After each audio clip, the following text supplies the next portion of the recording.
Good to see you. Today, because we're going to be on a little bit of a schedule, we're not going to do introductions like we often do during our monthly meeting. But this meeting will be hosted today by myself, Melissa Bumstead, Jeni Knack with Parents Against the Santa Susana Field Lab, and our expert Dan Hirsch, who is the president of Committee to Bridge the Gap, a watchdog group. He is also the retired director for the, maybe actually, Dan, why don't I let you say your credentials, because I get it a little mixed up and it's worth saying correctly. And I'm the retired director of the Program on Environmental and Nuclear Policy at UC Santa Cruz, and I've been involved with the Santa Susana matter since 1979. While teaching at UCLA, students working with me uncovered the meltdown. Okay, broken promises, Boeing settlement agreement.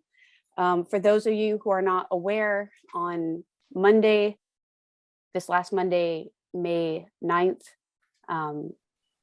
there was an announcement from Cal EPA and the DTSC through an embargoed press release, meaning that they told the press of large newspapers and local newspapers, but they did not allow them to release that information. And that they had made a historic agreement to force Boeing to finally do the cleanup, which at first sounded amazing. We very quickly learned that that is not the case. And so we want to go through the facts with you today to make sure everyone is educated and has a good understanding of exactly what is going on, because the DTSC and Cal EPA have been exceptionally deceptive, which is their long-standing game with communities like ours. Ours is not the only community that has been thrown under the bus. In fact, I would say every community in our community in California has pretty much been thrown under the bus. Unfortunately, as far as impacted communities like ours, environmental justice communities. So this unfortunately is not uncommon. However, they really outdid themselves this time, the way that they've handled this. They've broken the cleanup agreements, the 2007 agreements with Boeing. But this is something that they've done before, where they have buried the important parts of the document, thousands of pages, into larger documents and reports. So in this situation, over 800-page report was released after the press releases, after it made it impossible to for people to do the fact checking. And in 2015, they did the same thing. They said that, sorry, I'm trying to multitask. In 2015, they made an announcement that the DTSC was enforcing a residential with garden cleanup. It would be safe enough for children to play in the sand, and it would be safe enough to grow produce, live at the SSFL, grow produce, eat it, and not get sick. That was their claim in 2015. And once you pulled up this RFI report that was buried in thousands of pages into this, found out this 96 E to the -1 actually means that 96 out of 100 people would get cancer in some parts of Boeing's property at the Santa Susana Field Lab, because it's that contaminated. And this is after making a huge public spectacle that the site was supposed to be clean, that this was the agreement that they were going into. But this actually was, again, Dan and the Committee to Bridge the Gap, who found that actually they said one thing, but their documents said the polar opposite. So because of the very deceitful tactics in 2015 from the DTSC, Cal EPA, and Boeing, the Board of Supervisors, along with former Senator Pavel and a city council member, wrote this letter, and they were saying the same thing. Boeing submissions proposed cleaning up to the site. So they said that it was going to be great, but it's markedly less protective standard. What Boeing is now proposing is dramatically weaker than even what it has publicly promised. They said it would be clean up the site, it would be safe enough to people to live on the site, grow a backyard garden, and drink the water from the wells. So this is almost deja vu of what happened on Monday. It did not make it any less disturbing or disheartening. But at least I want you guys to know that there is a history. This is a standard tactic that has happened with these two government agencies and Boeing. And so you guys saw that it would leave 96 out of 100 people would get cancer in their lifetime in certain areas of Boeing's property, even after they said that it would be safe enough for this standard that they were going to clean it up to in 2015. Dan, would you like to do this part, or would you like me to keep going? This camera is off, so I will go ahead and. Why don't you go ahead, please? Okay. In 2020, this is California Secretary Blumenfeld. It came to a public meeting that we hosted, a SSFL work group, and he made this promise. We don't have a lot of tolerance for having a negotiation. All the meetings that I go to, like, are we opening up the consent order? The answer is no. Are we opening up the order on consent, which I'll talk through in a minute? And the answer is no. What we have in front of us, which I'll describe, is agreements, and we're really not here to negotiate. This is not negotiation, this is about implementation. So once someone's agreed to something, a price of a house, a job contract, you kind of expect people to be good to their word and to do it. Really, my goal has been to change and improve, I would say, the culture of the Department of Toxic Substance Control. They are the regulator. The regulator means they set the cleanup standards. This is not an ongoing negotiation with the polluters. The polluters have a role, they have to pay for it, and they have to adhere to the standards that we have. Here he's saying that he's again describing the existing cleanup agreements, which you may know happened in 2007 with Boeing, and in 2010 were signed by NASA and the Department of Energy, which are the three responsible parties for the site. And so he was promising us that even though the cleanup was supposed to be done by 2017, and when he came to see us, it was already 3 years past that deadline, but he was not going to negotiate the cleanup. He was going to enforce it. He was going to implement it, and that he didn't have tolerance for a negotiation. And he said, are we going to open up the consent order? That was the agreement for the cleanup. No. Are we opening up the order on consent? So this is the 2007 and the 2010 cleanup agreements. No. The answer is no. So he made repeated promises to our community that they would not weaken the cleanup. He would not negotiate with Boeing, that he would enforce these cleanups that would protect our community, because the 2007 agreement with Boeing was not perfect, but it was significant if they went to the full extent of the cleanup that the Ventura County zoning had set up, which would have been rural, residential, or agricultural. This means that it's clean enough it's thorough enough of a cleanup that you could actually grow food and not get sick from it, not get cancer because you're being exposed to so much contamination. It's a pretty significant cleanup. That's what they were supposed to hold Boeing to. And one of the buzzwords that was residential with garden, again, that you could live near the site or even on the site, and you could grow your own backyard garden that would be safe enough for you to eat and not die, which is ideal. Nobody wants to die just because they live close to a contaminated site. So that was the idea. We wanted that residential with garden cleanup, and it was promised to us. So here's the press release. This is from the settlement agreement. This is on May 9th. And they said that California is holding Boeing accountable for the cleanup, and that they're going to strengthen the cleanup of contaminated soil. And catch that. This is what this agreement's supposed to do. Specifically, this is from the press release again.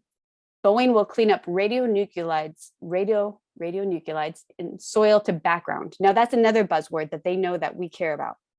A background cleanup means removing all contamination that is man-made, 100% of it, which seems to me very obvious. Well, of course, isn't that what every cleanup should be? But you'd be shocked.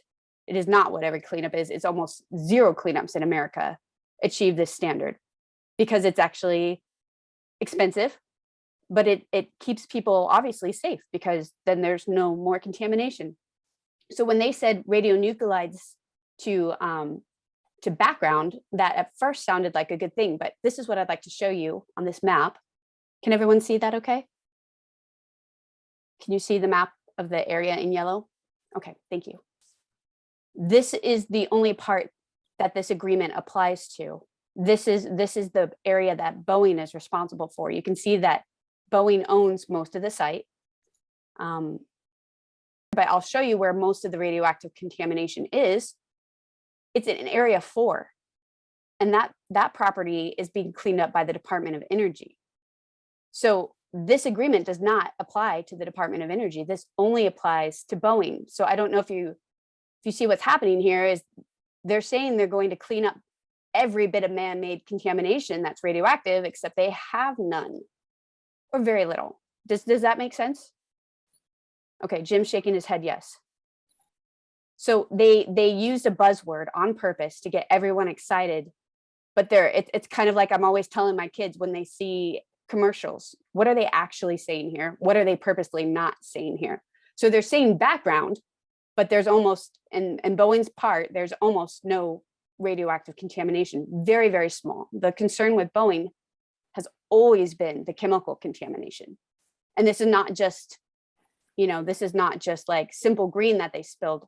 This is massive, major carcinogenic and toxic contamination. And we're going to go through that a little bit.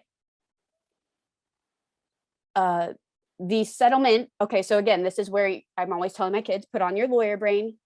What are they saying exactly? And my kids are only 10 or 12, but I'm trying to get into them already. Marketing, branding, they do this on purpose. The lawyers have seen this. So when they said, started to talk about the chemical contamination, which is obviously most of the property, most of Boeing's responsibility, incredibly dangerous chemical contamination, it could be as stringent as a resident with garden exposure. So that could be is not an accident. That could be is their way of trying to make it sound much better than it actually is. Jeni, would you like to jump in and do this slide? Sure. Where are we? Okay, so in DTSC's website, on their website, they have a list of SSFL FAQs, frequently asked questions for the settlement agreement. And unfortunately, so the title in black, we wrote in, but the blue part, we copied and pasted directly from the website. What this states is that the settlement agreement supersedes the 2007 consent order. The settlement agreement is legally binding. And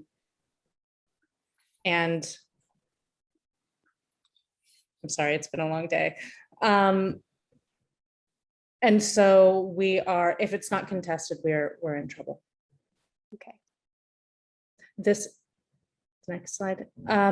So this is 8 pages,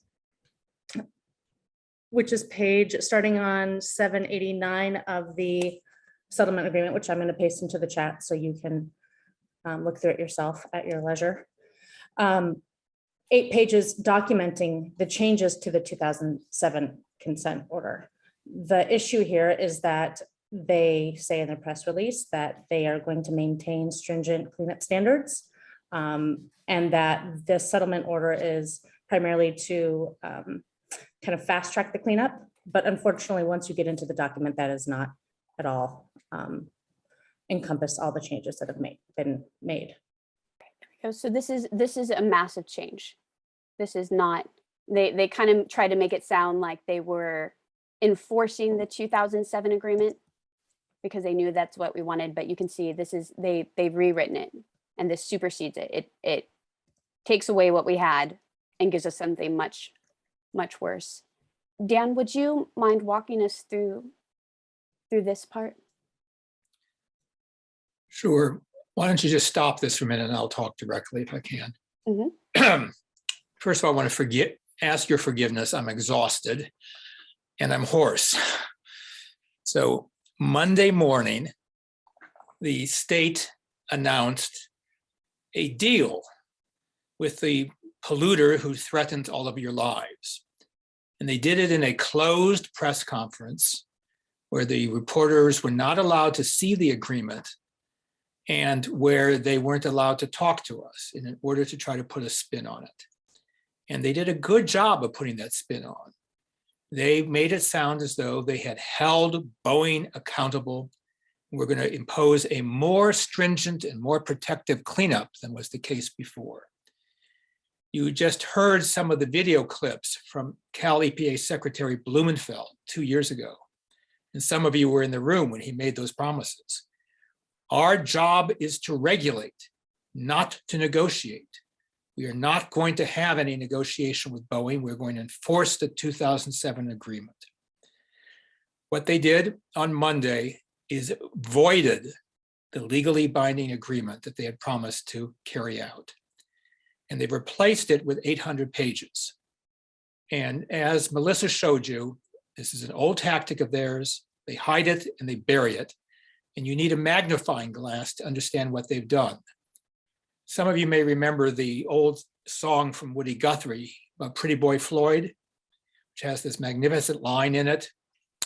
Some people rob you with a 6-gun, others with a fountain pen.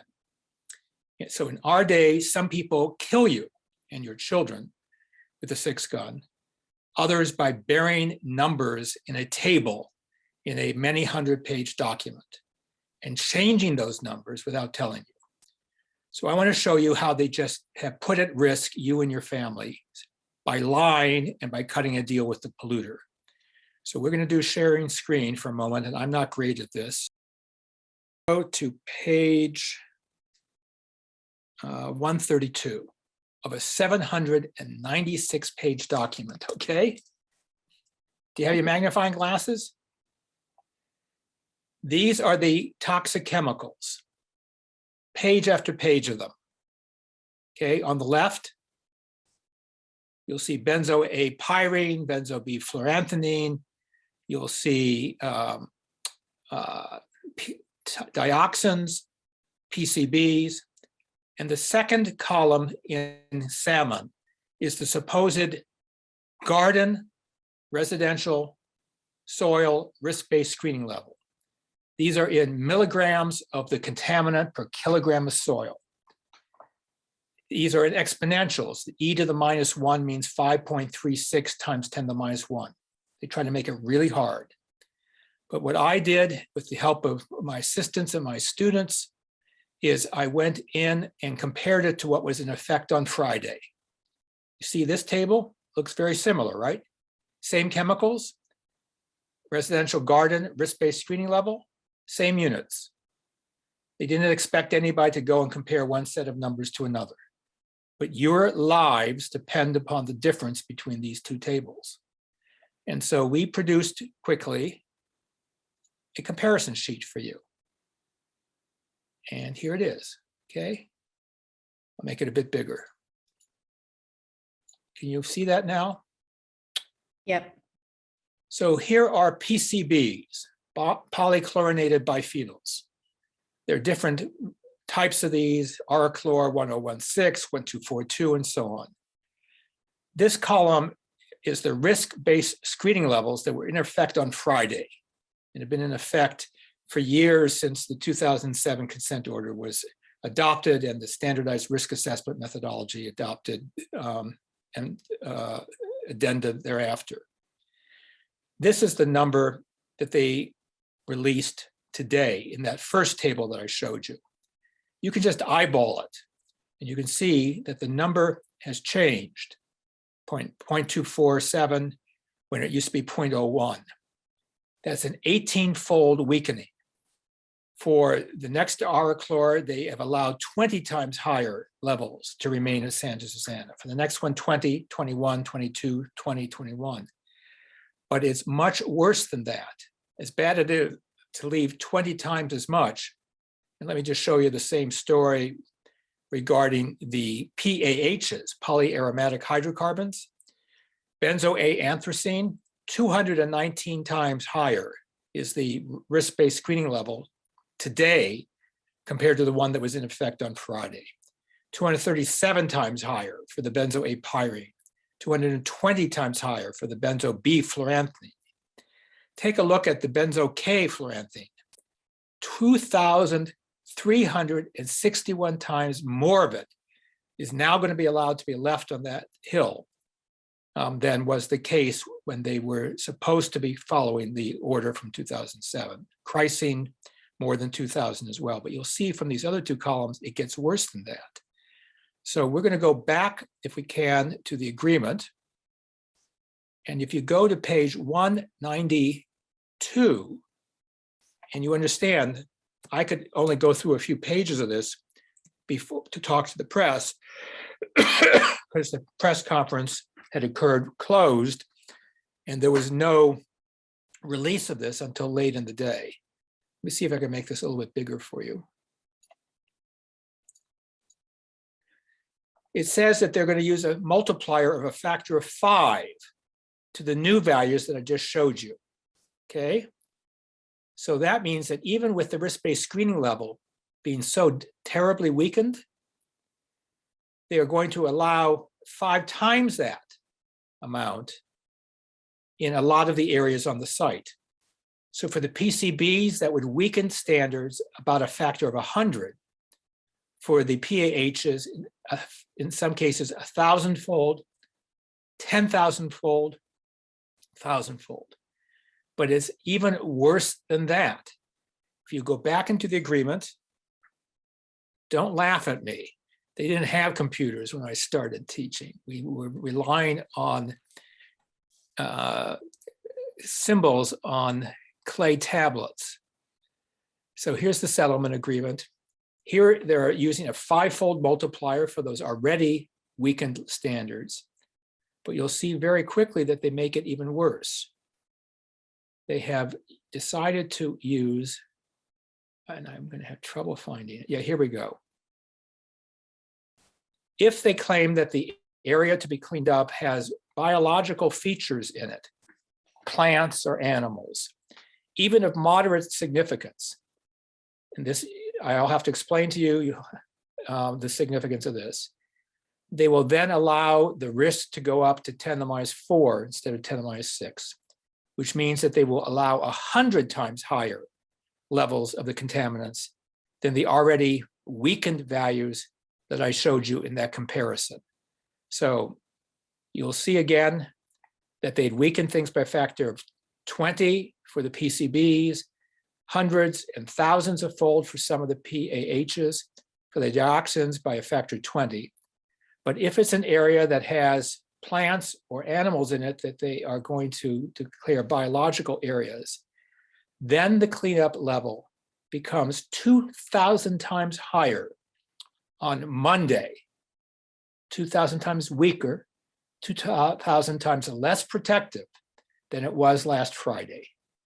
For these others, some of these standards have gotten weakened by a factor of 20,000, 2 of them by a factor of 200,000. So that's what's buried in the report, in the agreement that they reached with the polluter behind closed doors that threatens every one of your lives. Now, they've done the same thing for the ecological receptors. Oh, I have to show you one other thing, sorry. Let's find the, when I told you that some areas will have a multiplier of 5 and some areas will have a multiplier of 100. I just want you to see what those areas are.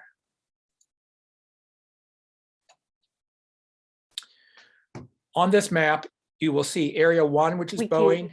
We can't see it. I'm not sharing again. Thank you. I turn it off and I have to turn it on again. They really should retire someone like me, huh? So can you see it now?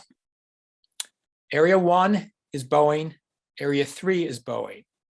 As you were told by Melissa, most of the radioactivity is in area 4. Most of the contamination throughout the site is toxic chemical, so they tried to divert attention by saying they would clean up the radioactivity in the Boeing areas to background, something Boeing had always agreed to or long agreed to. It's the toxic chemicals that matter, and that they're weakening by factors of hundreds, thousands, tens of thousands. So when I told you that they're using a multiplier to weaken it further of 5, that's in the gray areas in the Boeing part. If it's yellow or green, they're going to allow it to be relaxed an additional factor of 100. And you can see from their own maps that those biological areas represent the majority of the Boeing operational areas. So when they try to weaken the cleanup standards, the majority of the site will be weakened by factors of hundreds or thousands or tens of thousands. A minority of the site will be weakened by hundreds and thousands, in a few cases, tens of thousands. So I have to make a personal confession to you. I've worked on your behalf for 42 years to try to get this site cleaned up. And I was fooled by Secretary Jared Blumenfeld, the Cal EPA secretary, who promised to all of you 2020, as you saw from one of those video clips. But he promised to me personally that there would be no negotiations with Boeing. They would enforce the 2007 agreement. And then he promised me and ordered the DTSC director that there'd be no changes to the standardized risk assessment methodology that sets those cleanup levels. He lied to you and he lied to me. Now, a lie shouldn't matter all that much. You know, you walk into a store and they tell you something is high quality when it's low quality. We're lied to in many ways. These lies will end up causing deaths of people in the community because that contamination doesn't want to stay on the hill. It's elevated. And gravity works.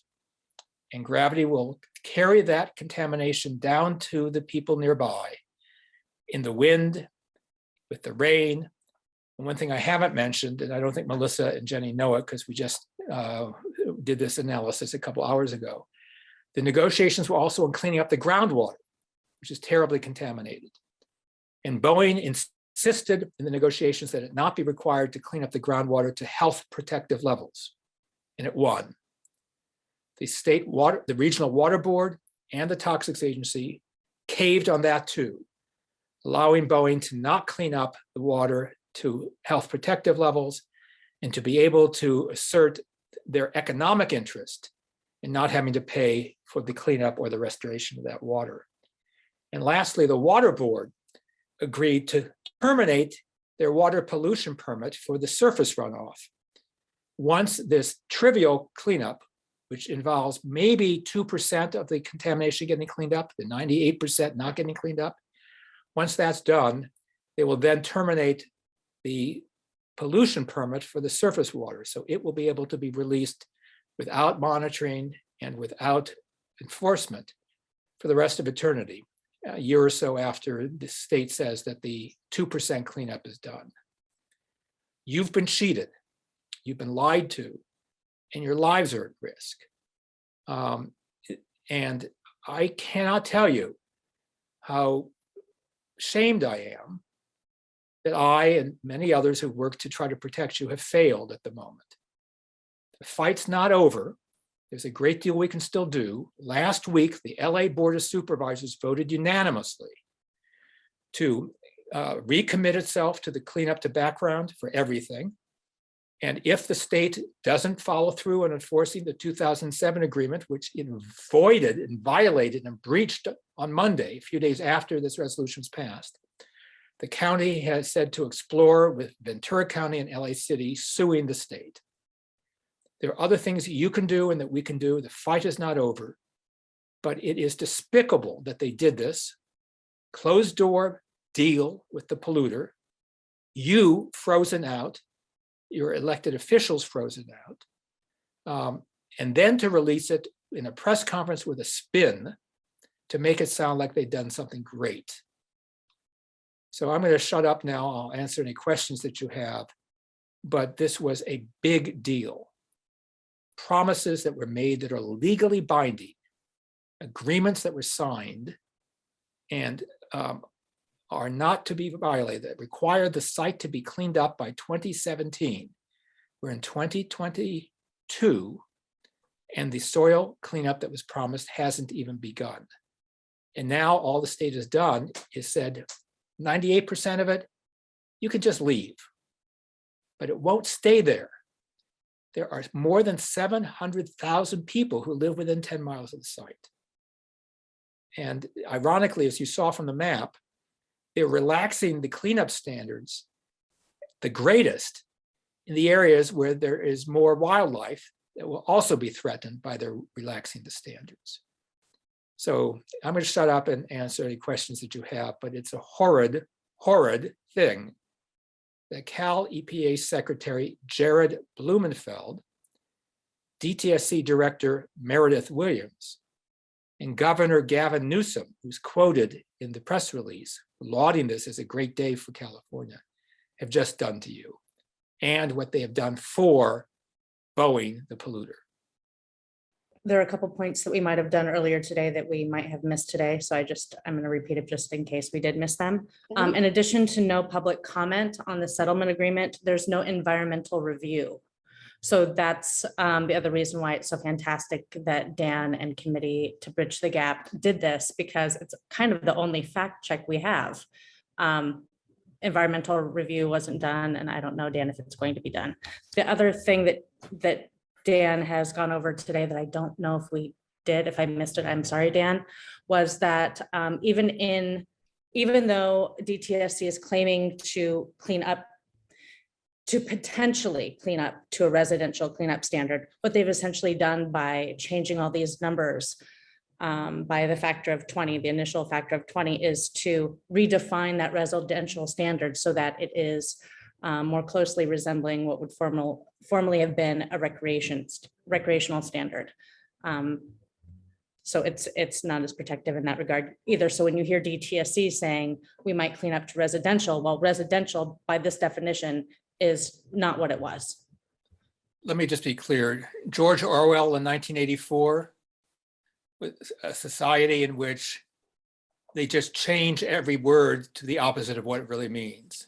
War is peace, slavery is freedom. So what the deal was that they did with Boeing is that Boeing had wanted to clean up to what it called a recreational standard, a standard that was based on people being on the site for only a few hours a week. But you folks are residential. You live, not quite, but 24/7 in your homes near the site. So the state, in an Orwellian fashion, announced on Monday that they had got an agreement that might result in a residential cleanup, but then they redefined residential by weakening it by the numbers I showed you.